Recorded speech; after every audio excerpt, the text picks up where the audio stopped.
Bueno, el trabajo entonces consiste en implementar dos bibliotecas que van a manejar matrices.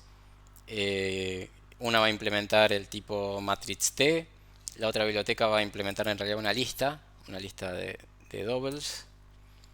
Y para la biblioteca de las matrices en particular les proponemos una determinada interfaz con prototipos de funciones que ustedes pueden seguir esta interfaz o pueden modificarla un poco. Entonces van a tener que implementar, si bien ustedes pueden cambiar qué argumentos reciben estas funciones, básicamente tienen que implementar la funcionalidad que se les pide para cada una de estas. Entonces, acá que les dice read matrix, y bueno, se define una función que devuelve un error t, o sea, va a devolver un código de error de algún tipo que ustedes van a tener que definir. Eh, y esta función recibe un puntero a algo de tipo file, es decir, un archivo abierto, y algo de tipo puntero puntero a matrix t. El tipo matrix t lo tienen que implementar ustedes de acuerdo a lo que les parezca más apropiado para manejar estos datos. Pero si de repente ustedes dicen, bueno, esta función yo puedo hacerla igual, pero me conviene o me gustaría agregarle un argumento, dos argumentos, lo que sea, pueden tomarse esa libertad. No es que lo que tienen que hacer exactamente como está. Bueno, ¿qué operaciones les pide así resumido algunas, por lo menos? Eh, Read matrix sería leer la matriz desde un archivo. Ahora vamos a ver cómo está codificada la matriz, qué codificación le proponemos, pero read matrix lo que tiene que hacer es, dado un archivo que tiene un determinado formato, leerlo y cargar la matriz de puntos flotantes que está dentro de ese archivo. Write matrix recibe la matriz y lo que tiene que hacer es escribirla en un archivo abierto. Dup matrix crea un duplicado que se va a guardar en un archivo diferente, pero bueno, eso viene después. Dup matrix en principio lo que hace es recibe una matriz como argumento, recibe un puntero a la matriz. ¿Y qué es lo que hace? Bueno, crea un duplicado de src en dest. Después también hay operaciones que son opcionales, que no son necesarias para probar, pero las pueden usar para subir nota, que les puede servir para la promoción de la materia, eh, que son, en principio, todas las funciones que dicen in place son optativas. Las hacen solo para mejorar la nota, pero no hacen falta hacerlas para probar. De este tipo de funciones in place, por ejemplo, tienen sum in place, que recibe una matriz y una referencia a una matriz, la suma y guarda el resultado en el segundo parámetro. Y acá tienen que acordarse las propiedades de la matriz y verificar, bueno, la suma de matrices, tienen que verificar que las dos matrices tengan las mismas dimensiones y después lo que hacen es sumar elemento a elemento. Después tienen una función que sí es obligatoria, que es la sum normal, la suma, que recibe esta vez dos matrices y una referencia a una tercera matriz. ¿Y qué es lo que hace esto? Bueno, hace toda la verificación de nuevo, que las dimensiones de las matrices sean compatibles, de MA y de MB, la suma elemento a elemento y guarda el resultado en MC. De nuevo, si ustedes no les cuadra demasiado usar estos argumentos que les propone acá con este puntero así, o quieren agregar más argumentos o lo que sea, son libres de hacerlo. No tienen que amoldarse necesariamente a lo que se les propone acá. Es solamente una sugerencia esto. Sí tienen que implementar todas las funciones que les pide acá. Bueno, lo mismo para la multiplicación. Hay una multiplicación, vamos a saltar un poco. Hay una multiplicación que es obligatorio que la implementen, que es la multiplicación común, que recibe dos matrices y una referencia a una tercera matriz. Las multiplica y guarda el resultado en el tercer argumento.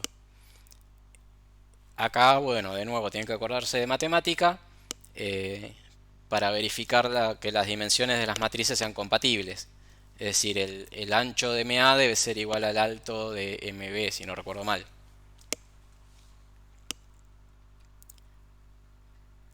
Tienen también una versión, eh, ¿Dónde está? Bueno, creo que hay una multi-in-place por algún lado que de nuevo es optativa. Luego tienen la función multiescalar. No sé si les suena, pero si no les suena es más sencillo que la multiplicación común. La multiplicación de un escalar por una matriz lo que hace es recibe un número y una matriz y multiplica este número por cada elemento de la matriz MB. El resultado lo guarda en MC. Es decir, van iterando, recorriendo toda la matriz, multiplicando cada elemento por A y guardando el resultado en MC. Tiene su versión optativa, el in-place, que directamente modifica la matriz original. Tiene la identidad, que es la matriz esa, de la misma dimensiones que la matriz original, con todos los elementos en 0, excepto la diagonal que está en 1. Matriz nula, que es del mismo tamaño de la original, pero toda en 0. Y bueno, después tienen funciones para crear la matriz vacía, para acceder a sus dimensiones, para acceder a una fila determinada de la matriz, para acceder a una columna determinada de la matriz. Tienen la función matrix to list, que lo que hace es ejercitar un poco esa biblioteca list que les pedimos arriba. Lo que hace es recibe una matriz, la recorre y devuelve una lista con todos los elementos de la matriz en la lista. Es decir, si lo recorren primero por filas y después por columnas, en L irían guardando el resultado de ese recorrido en orden elemento a elemento. Bueno, funciones para setear los elementos, para obtener los elementos, una función de comparación y una función para liberar la memoria usada por las matrices. Acá la idea es que usen memoria dinámica tanto para crear la matriz y bueno, después recuerden liberar esa memoria antes de que el programa termine. Eso es en cuanto a la biblioteca de las matrices. La biblioteca de las listas pueden poner las funciones que crean necesarias. Acá es importante que sigan bueno, los consejos de la explicación anterior en cuanto a modularización, que sigan los consejos de todo lo que es el manejo de memoria, de recordar liberar toda la memoria que se aloca. Y bueno, después la parte de manejo de archivos que en breve les vamos a publicar la explicación grabada. Así tienen acceso a la explicación con más tiempo y les da más tiempo para resolver el trabajo. Bueno, además de estas bibliotecas, la biblioteca de las matrices y la biblioteca de la lista enlazada, tienen que implementar un programa que las utilice y que reciba una serie de argumentos. ¿Se acuerdan con argc y argv que vimos la otra vez?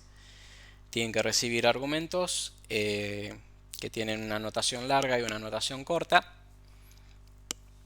Entonces, por ejemplo, el programa tiene que aceptar el argumento --in 1, --in 1 seguido de un nombre de archivo.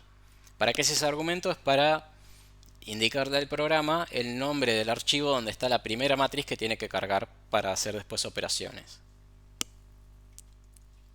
También hay un in2 para cargar la segunda matriz. Por ejemplo, si tienen que sumar dos matrices, van a tener que usar in1 con el nombre de uno de los archivos, in2 con el nombre del otro archivo que tiene la otra matriz. Y para almacenar el resultado de las operaciones, tienen un argumento out que recibe otro nombre de archivo que se va a crear, lo van a tener que crear y ahí van a guardar el contenido del archivo. Para el caso de la multiplicación escalar van a trabajar con una matriz y un número. Entonces van a tener --in para indicar la matriz con la que van a operar y --escalar para indicar el número por el cual van a multiplicar cada uno de los elementos. Y después tienen el argumento op, que lo que indica es cuál de todas las operaciones van a utilizar. Acá no están absolutamente todas las operaciones que están arriba indicadas, son algunas, las más importantes.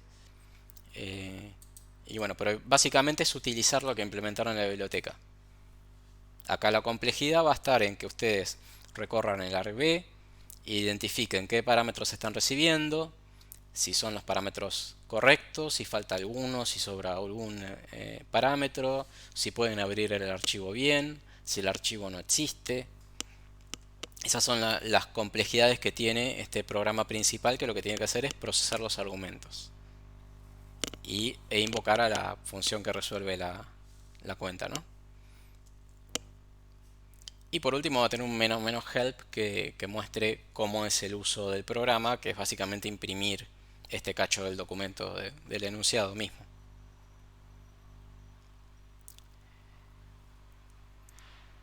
También para verificar que las operaciones funcionen, les vamos a pedir que o bien haciendo un programa extra o en el mismo programa agreguen un argumento más, eso lo eligen como quieran. Pero la cuestión es que nos tienen que dar ejemplos que prueben alguna de estas operaciones. Entonces, por ejemplo, tienen que probar dos operaciones de la suma. Así que pueden dar un programa de ejemplo que cargue una matriz A y una matriz B con los números que a ustedes se les ocurran, y que haga la suma de A más B, y después que haga la suma de B más A, y después que compare los resultados. Y eso tiene que dar igual. Si no da igual, es que tienen algún problema en la implementación. Bueno, deberían proveer dos ejemplos de propiedades de la suma, así comparando directamente los resultados, y tres ejemplos de propiedades de la multiplicación. De nuevo, esto lo pueden hacer en el mismo programa principal agregando un argumento si quieren. Le ponen, no sé, menos menos test espacio 1, menos menos test espacio 2 y así va probando. O puede ser un programa separado, va a ser lo que más cómodo les quede. Y quienes hayan desaprobado el parcialito de la práctica 1 y 2 o desaprueben el parcialito de las prácticas 3 y 4, tienen que implementar una parte extra que es un argumento adicional que se llama --calc.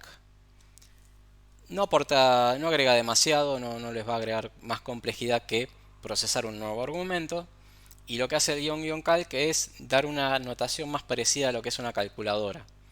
Entonces, cuando ustedes ejecuten el programa, tiene que soportar el argumento --calc que reciba los archivos, el operando en el medio, en vez de con un argumento extra --oper, creo que era, no me acuerdo cómo era el original, el nombre de un segundo archivo, el símbolo igual y el nombre de un archivo de salida. Esta es una notación alternativa para hacer las cuentas que lo tienen que implementar los que desaprueben alguno de los parcialitos. Y las operaciones de nuevo son las mismas que están implementadas en la biblioteca. Es la suma, la multiplicación escalar y la identidad de la matriz. Hasta acá consultas. Sé que fui rapidísimo, pero bueno, van a tener tiempo para leer el enunciado. Vamos a hacer consultas obviamente de todo esto. Pero quiero saber si están muy perdidos o más o menos se entiende qué es lo que hay que hacer.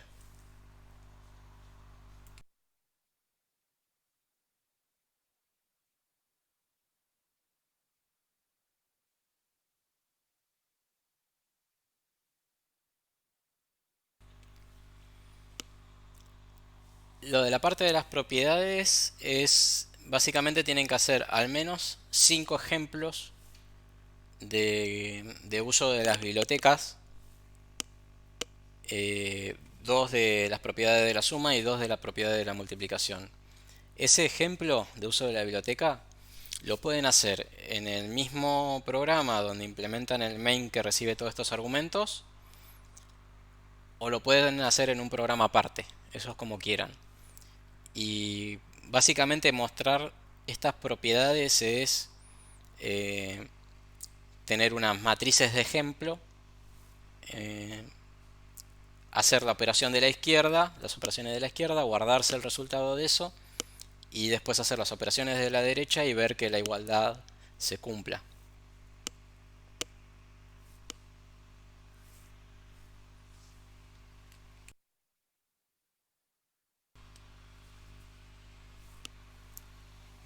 Esto lo pueden escribir en C y si quieren y saben lo pueden escribir en Shell Script, si no. Eso es como quieran. más que nada es para tener una prueba de que las bibliotecas hacen bien las operaciones.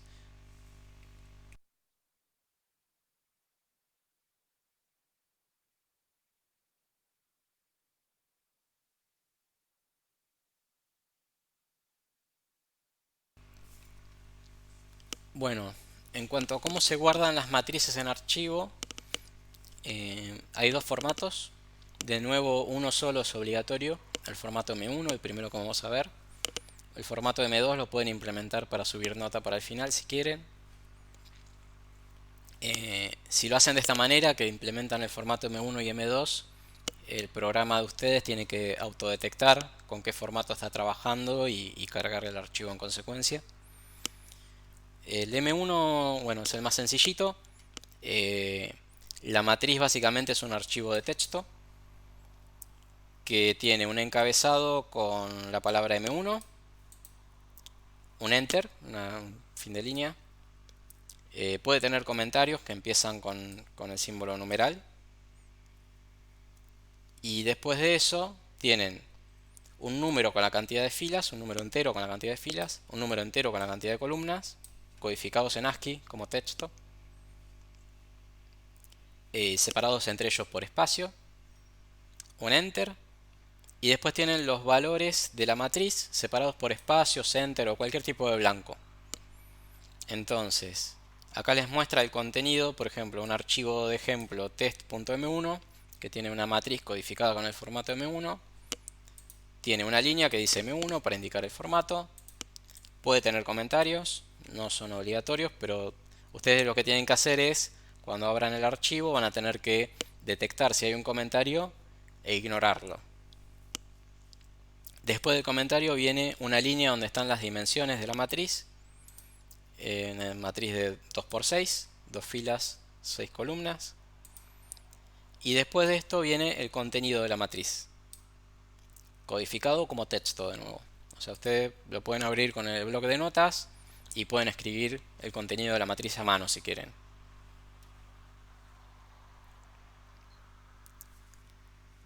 En este caso, en este ejemplo, les dije, bueno, la matriz es de 2×6 y acá se ven dos líneas y 6 columnitas.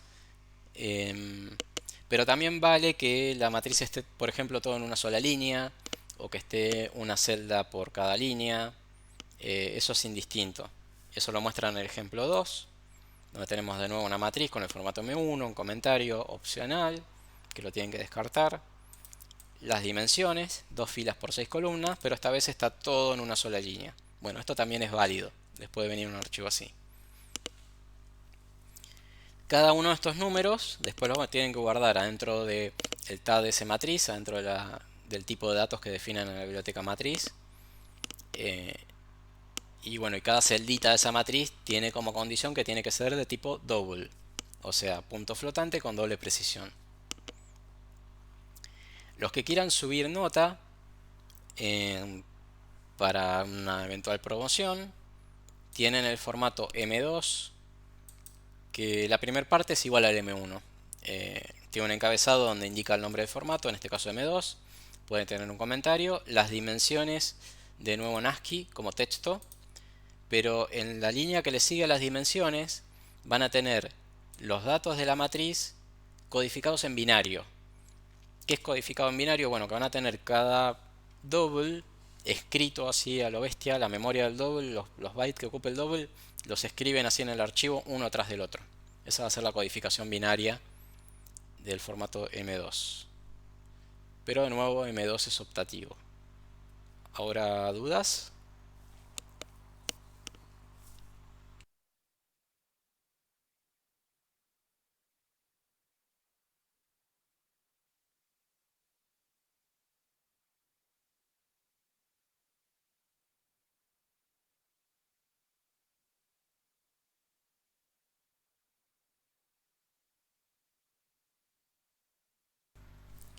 No, los binarios van todos pegados.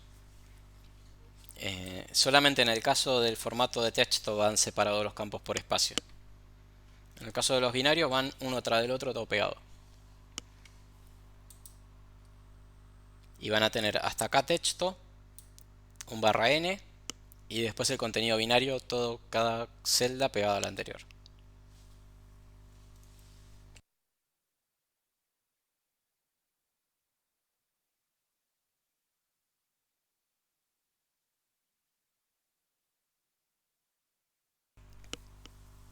Sí, después de... ahí les digo, tienen... Les comparto la pestañita. No, mejor les digo. em, la primera entrega va a ser el 29 del 6. Y lo suben a la plataforma, todo el código fuente, los binarios no. Y después de eso tienen en esa misma semana, en el horario de práctica que tienen asignado para rendir, el mismo donde rindieron los parcialitos, tienen el coloquio oral que vamos a ver bien por qué medio lo hacemos. Una posibilidad es hacerlo por acá, por el Big Blue Button directamente, que permite hacer como chats privados. La defensa oral, igual esta defensa oral a la que hago referencias es necesaria y obligatoria para aprobar el trabajo práctico integrador que les da la cursada. O sea, la cursada es los parcialitos, si los aprobaron, si desaprobaron alguno, le suma un tema al trabajo práctico integrador. Parcialitos más trabajo práctico integrador más defensa oral del trabajo práctico integrador les da la cursada. La promoción lo tienen que hablar con los profesores, con Paola y con Cristian. eh, pero la idea es que la promoción también esté basada en el trabajo práctico integrador, sobre todo en esos ejercicios extra que son implementar las operaciones in place y el formato M2.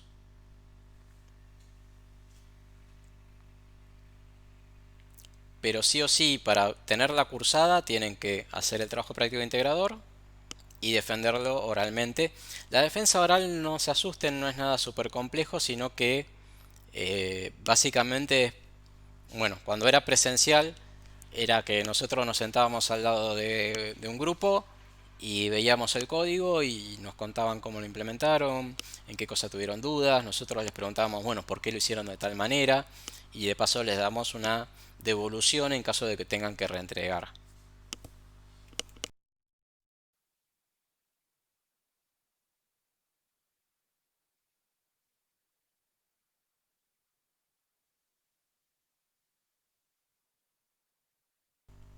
Tienen, bueno, dos fechas para en entrega. La primera fecha es el 29 del 6 y en caso de que tengan que reentregar, sería después de las vacaciones de invierno, el 3 del 8 sería la reentrega. Cada una de estas entregas tiene su coloquio asociado. Si ustedes se entregan pero no se presentan al coloquio, es como si no hubieran entregado. No lo corregimos y queda nota desaprobado. Así que tienen que subirlo al Moodle, tienen que conectarse al coloquio en el día que le tienen asignado para los parcialitos.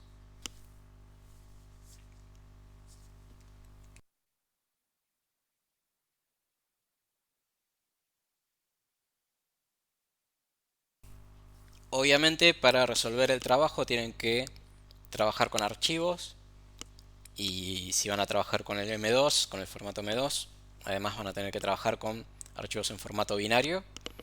Eh, para no demorar demasiado la explicación de la práctica 5, lo que estoy haciendo y lo que estamos haciendo en cada uno de los turnos es grabar esa explicación y se las vamos a publicar en la plataforma para que ustedes la puedan acceder lo antes posible y ya puedan ir chusmeando y resolviendo el trabajo.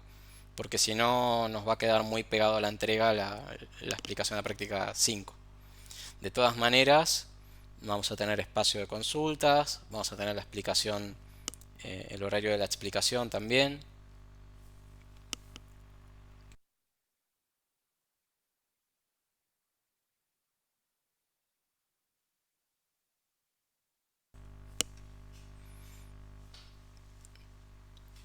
Bueno, si tienen más dudas, aprovechen ahora, dudas del trabajo, de la práctica 4. De nuevo, va a haber más instancias. Hay una práctica 5 sí. Em, la práctica 5 no entra en el parcial, pero sí tiene toda la parte de archivos que van a precisar para el trabajo práctico. Entonces, la explicación de esa práctica es la que voy a grabar y vamos a subir a la plataforma.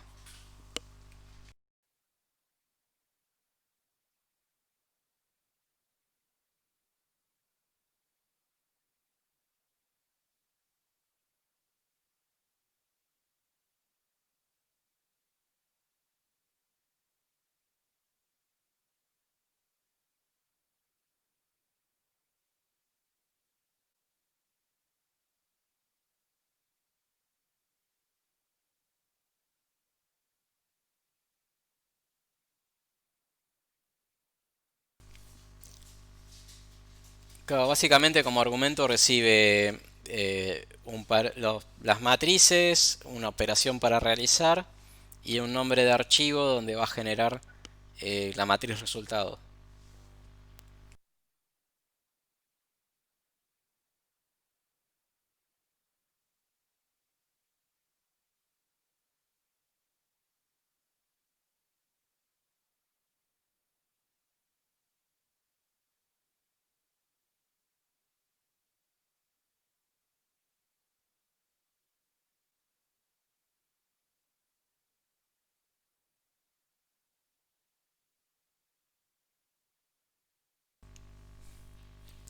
Perdón, me salté esa parte. Sí, son argumentos al main.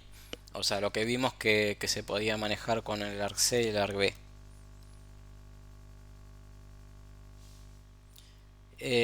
Vamos a publicarlo en el foro. Recién subí el enunciado del trabajo práctico y las fechas particulares las voy a publicar seguramente en el foro.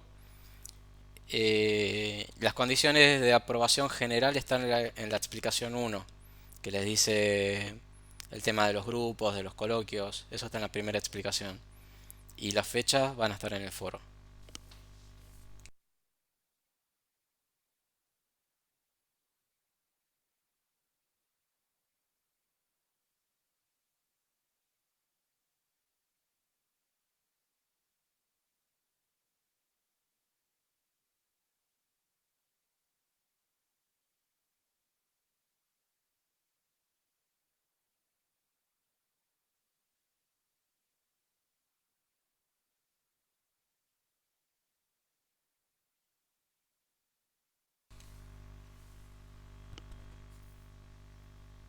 Bueno, lo que queda de la clase va a ser más que nada consulta. Así que si quieren consultar cosas del enunciado del trabajo práctico, pueden ir chusmeándolo. No se apuren igual porque vamos a tener unas cuantas clases más. Eh, y también de la práctica 4. No cuelguen con la práctica 4. Eh, el concepto, todos los temas relacionados con modularización que están en la práctica 4 los tienen que aplicar acá. Eh, También el manejo de la memoria dinámica lo van a aplicar un montón, van a aplicar un poco de manejo de archivos también, aunque va a ser bastante sencillo.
Dale, Tomás, subí el detalle, todo el detalle que puedas darnos y vemos a ver si podemos detectar de dónde viene.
Facundo pregunta de qué tipo sería error T. Ese es un tipo que van a definir ustedes y lo más normal es que sea algún tipo de número entero.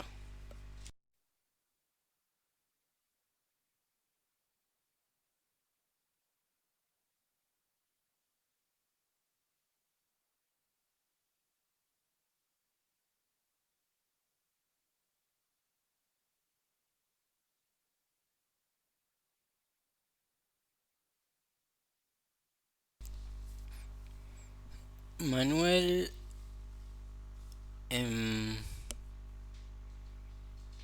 a ver, déjame ver el enunciado.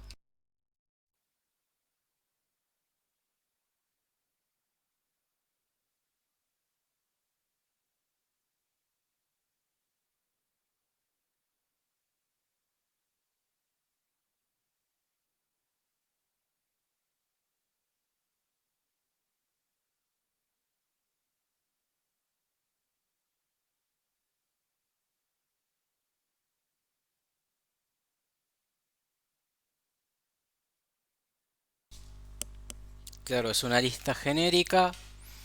Eh, el segundo parámetro es un puntero a void, el parámetro formal, en el prototipo de la función list_add. Y arint es un arreglo de enteros, ¿no? Ahí el tema es que arint en la posición i es de tipo entero y lo estás casteando a puntero a entero. O sea, no son lo mismo. Lo que tendrías que hacer sería sacar la dirección de memoria de arint de i y no haría falta casting en realidad. Lo podrías castear si querés a ese puntero, al ampersand arint de i, lo podés castear a int asterisco si querés, pero no es necesario porque void asterisco ya es un tipo genérico. Eso te permite que puedas asignar a una variable o parámetro de tipo void asterisco cualquier puntero, sin necesidad de hacer casting explícito.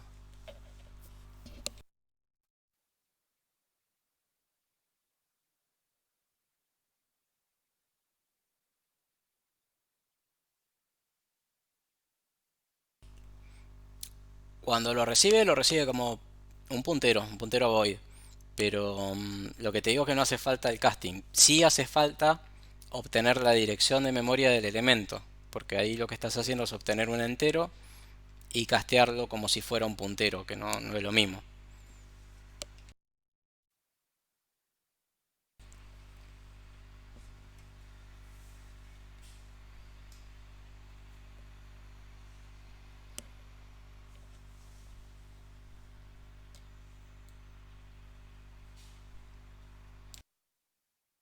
Lo otro con lo que tenés que tener cuidado es, eh, bueno, en esa lista, cómo guardás los valores que recibís. ¿Haces un malloc y guardás una copia del valor o guardás una referencia? Tenés que tener eso muy en mente, las dos cosas son válidas, pero si guardás una referencia, si guardás la dirección de memoria del elemento, tenés que tener en cuenta que cuando arint deje de existir, los elementos de tu lista no van a ser válidos. En cambio, si guardas una copia de los elementos, eh, la lista es completamente independiente de los datos originales, pero tendrías que agregar al list add, además del puntero a lo que querés guardar, la dimensión en bytes de lo que querés guardar para poder hacer el malloc.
No sé si se acuerdan de la otra clase que vimos, una lista. Creo que era una lista de enteros. Sí, era una lista de enteros.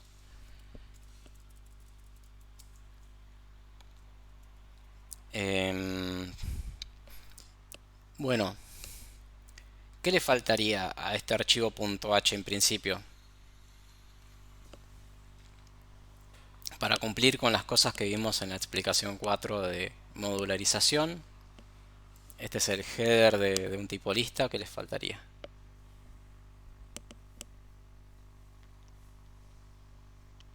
Claro, el IFNDF ese que va arriba, ese protocolito para evitar la doble inclusión.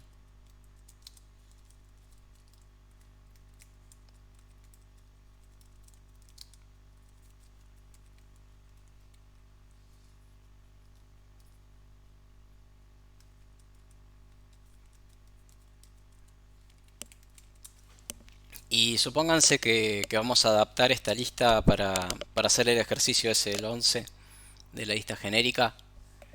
Em, Vamos a ir modificándolo un poco así ven, porque es un tema que es complicado y si no ven el ejemplo por ahí no se entiende. Entonces, si queremos una lista genérica, lo que podemos hacer es que cada nodo de la lista, en lugar de ser un entero, sea un puntero. Entonces nuestro dato va a ser puntero a algo. Eh, el tema es que en ese algo no sería correcto que pusiéramos entero, char o un struct porque no sabemos a qué va a apuntar.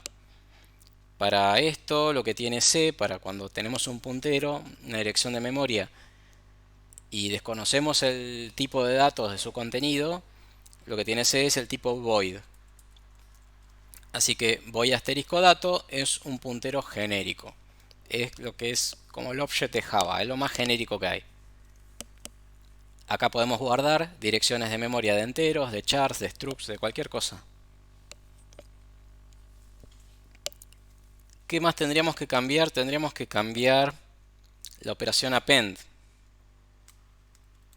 Ahora nuestro dato va a ser un puntero genérico.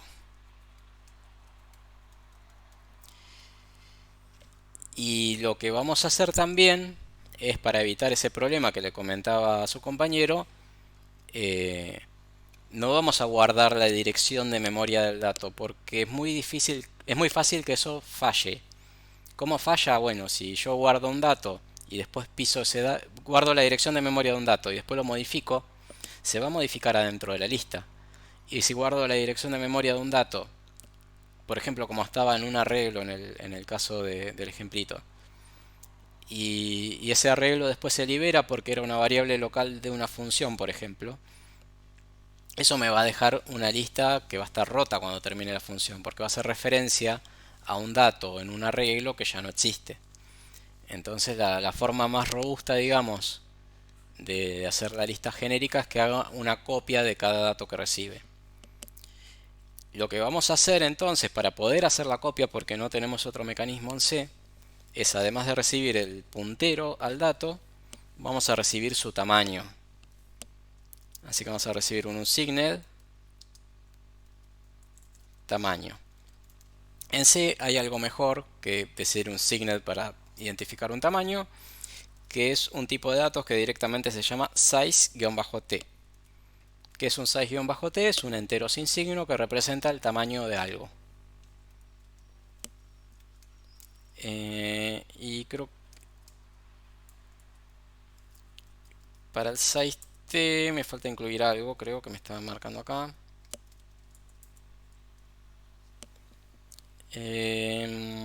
Creo que es stdlib, pero no estoy seguro.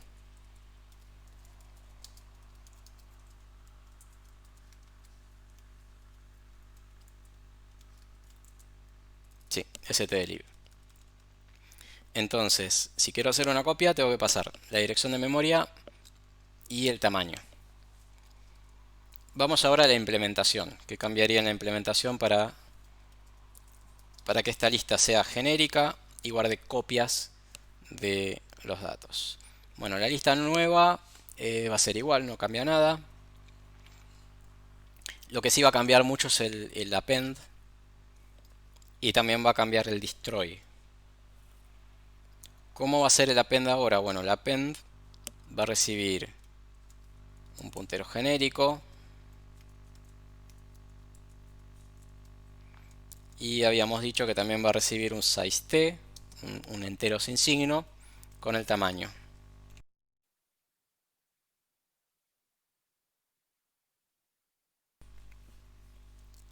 Ahora, eh, lo que tenemos que hacer es guardar una copia de este dato en el nodo nuevo que alocamos. Acá alocamos un nodo nuevo y antes, como el dato era un entero, simplemente copiaba el entero y lo guardaba como dato. Ahora no puedo copiar el puntero. ¿Por qué? Por lo que les conté recién, que si el valor original deja de existir, la lista queda inválida. ¿Qué tengo que hacer ahora? Bueno, ahora lo que voy a tener que hacer es copiar el contenido eh, de dato en algún buffer de memoria y guardar la dirección de memoria de ese buffer en nodo que apunta a dato. Así que primero tengo que alocar espacio como para hacer una copia del dato. Tengo que alocar espacio para guardar una copia. ¿Cuántos bytes voy a alocar? Bueno, lo que me indique el tamaño del dato, lo que venga acá en la variable tam, en el argumento tam. Vamos a alocar tam bytes y lo que vamos a hacer es usar una función que se llama memcpy, que es parecida al string copy. Lo que hace es agarra dos punteros y recorre los datos apuntados por uno, copiando byte por byte en el otro puntero. Así que ahora lo que vamos a hacer es memcpy y vamos a guardar adentro del nodo que apunta a dato, que ahora es memoria alocada con malloc, memoria alocada dinámicamente. Vamos a copiar bytes que están adentro del parámetro dato y vamos a indicarle que la cantidad de bytes que queremos copiar es tam. Entonces acá tenemos nuestra copia del dato original, que es lo que vamos a guardar adentro de la lista ahora. El resto no cambia, salvo en el destroy, que ahora lo que tengo que hacer también en cada paso del destroy es hacer free de este buffer de memoria, de esta copia del dato original. Entonces tengo un free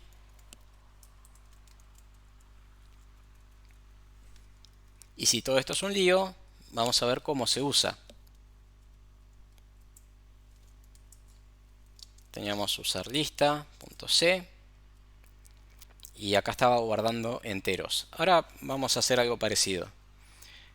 Vamos a seguir guardando enteros, por más que sea genérica. Podríamos guardar cadenas, struct, pero para no complicar el ejemplo vamos a guardar enteros. La diferencia ahora es que lista recibe un puntero y una variable que indica cuántos bytes tiene el dato que tiene que guardar. Así que si queremos guardar esos enteros, vamos a poner la dirección de memoria de i, que i es la variable que cargamos acá en el for, y el tamaño, la cantidad de bytes del dato que queremos guardar, va a ser el sizeof de un entero, o el sizeof de i, que es lo mismo. Como ven, acá no preciso hacer casting, directamente le pongo ampersand i, y como void asterisco es un puntero genérico, puede recibir direcciones de memoria de cualquier tipo. Si quiero le puedo poner int asterisco y no pasa nada, pero no hace falta. Pero yo prefiero no ponerlo para no tener ese tipo de warning como le pareció al compañero recién, que quizá confunde más. Y el resto de la implementación no cambia, salvo cuando queremos acceder a cada uno de los datos. Acá tenemos un while que recorre la lista, imprimiendo los valores de la lista. Ahora cada una de estas entradas, que antes era un int, ahora es un puntero. Y si queremos acceder al valor que está ahí adentro, acá sí te vamos a tener que hacer casting. Todo esto es un puntero void. ¿Queremos convertirlo a entero? Bueno, primero convirtámoslos a un puntero entero. Esto le indica al compilador que yo quiero tomar desde dato, trabajarlo como si fuera un puntero entero. Y que si yo lo desreferencio, tiene que accederlo como si fuera un entero, con 8 bytes o lo que sea que tenga mi implementación. Bueno, entonces hasta acá tengo un puntero entero, pero el printf precisa un entero. Así que a todo esto lo pongo entre paréntesis y lo desreferencio. Ahora que es un puntero entero lo puedo desreferenciar. Los punteros a void, como son genéricos, no se pueden desreferenciar. El compilador no sabe qué hacer con eso. Y vamos a probar a ver cómo explota todo por los aires. Vamos a pasar a usar lista.c, lista.c también. Y tenemos algunos errores y algunos warning. Como siempre les digo, arrancamos desde arriba. Javier dice, faltó un paréntesis. Sí, sí, faltó un paréntesis en el printf para empezar. Así que vamos ahí. Faltó acá. Vamos a limpiar pantalla. Compilo de nuevo. Y lo que tengo ahora es un warning porque usé la función memcpy, pero no incluí el header donde está, que es string.h. Eso es en lista. Así que vamos a lista.c y vamos a incluir string.h.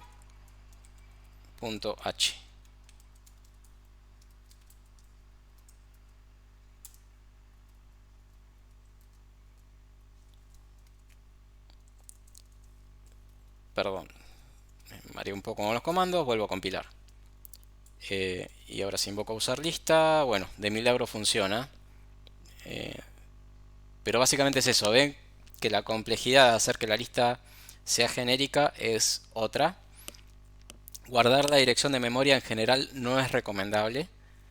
De hecho, en este caso, si yo hubiera guardado la dirección de memoria de los elementos, eh, no habría podido usar el append de esta manera.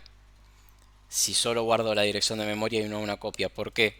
Porque iba a guardar 10 veces la dirección de memoria de esta variable. Es decir, que cuando recorría la lista, todos los elementos iban a valer lo mismo.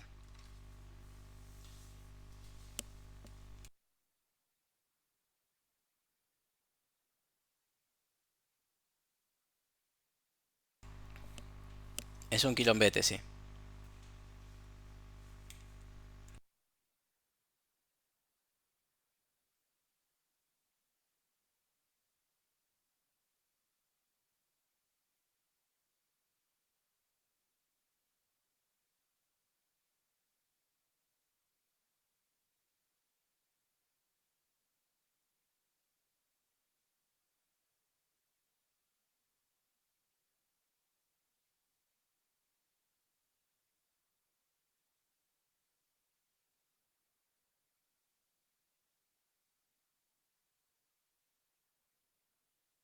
Después le subo el ejemplo este modificado. Y bueno, el resto de las operaciones son más o menos intuitivas. El tema es cómo insertar, cómo borrar y cómo acceder al elemento. No van a poder acceder e interpretar correctamente el valor del dato guardado desde adentro del tag lista. Para saber cómo interpretar el valor, tienen que saber de qué tipo es. Yo acá del programa principal, como acá mismo inserté el dato, sé que es entero y puedo interpretarlo de esa manera, pero de otra forma no podría.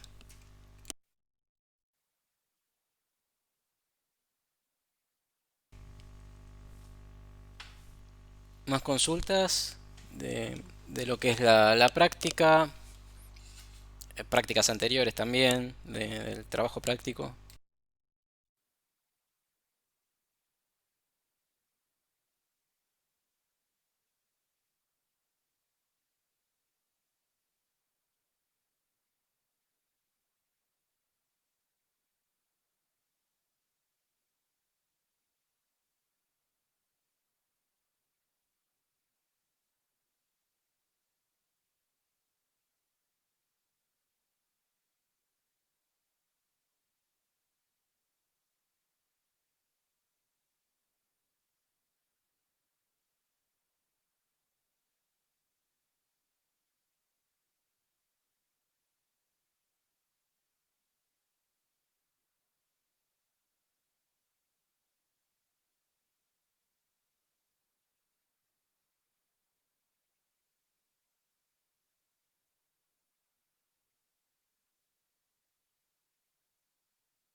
¿Alguna consulta más? Si no, si no vamos cerrando, si no los espero. Si tienen que chusmear un poco más el enunciado, después quieren preguntar algo.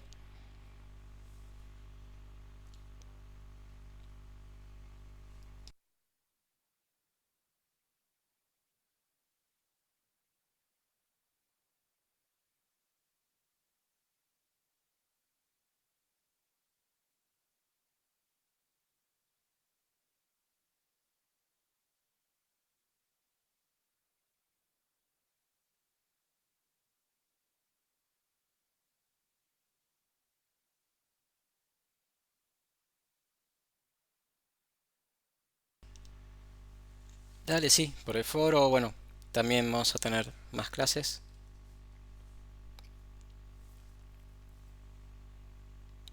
Lo bueno del foro es que, bueno, es mejor para consultar cosas más largas. Pueden copiar el código del programa que están probando si quieren y lo vemos con tiempo.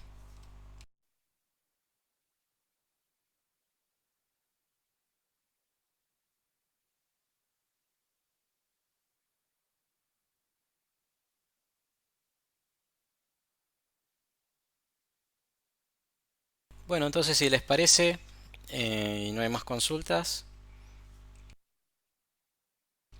nos estaremos viendo la semana que viene.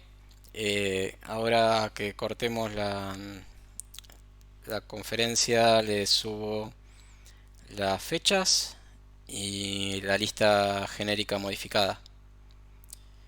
Sí, bueno, Tomás dice, seguro que la semana que viene tenemos dudas, sí.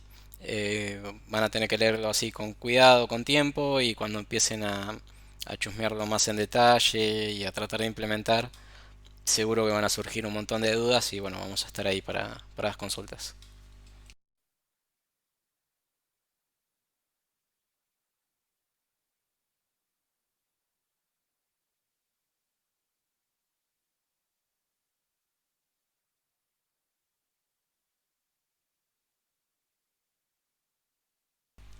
Bueno, nos vemos chicos. Hasta luego.